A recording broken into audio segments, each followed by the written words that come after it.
পরিবার ছাড়া দায়িত্ব পালন করতেছি, এটা একটু খারাপ লাগে।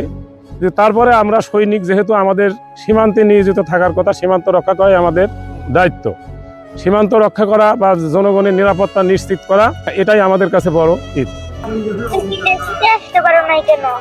বাবা, এই ঈদে তো ছুটি হয় না, আগামী ঈদে ইনশাল্লাহ আসবো। তুমি মন খারাপ করো না, হ্যাঁ? ইনশাল্লাহ আমি আগামী ঈদে ছুটি আসবো, বুঝছো বাবা?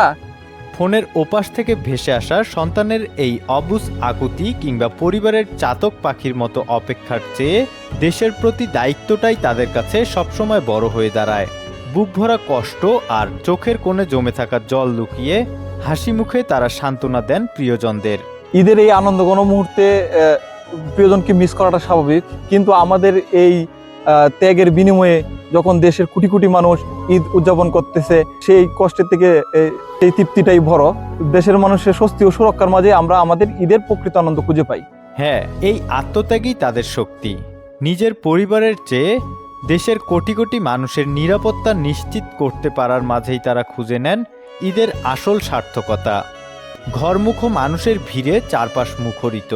তখনও রোদে পুড়ে বৃষ্টিতে ভিজে সীমান্ত পাহারা দিচ্ছেন এই সম্মুখ সারির যোদ্ধারা। তাদের এই নিঃস্বার্থ ত্যাগ ও কর্তব্যের কারণেই আজ ঘরে ঘরে নিরাপদে কাটছে পবিত্র ঈদুল আজহা। বর্ডার গার্ড বাংলাদেশ, সীমান্তের অতন্দ্র প্রহরী।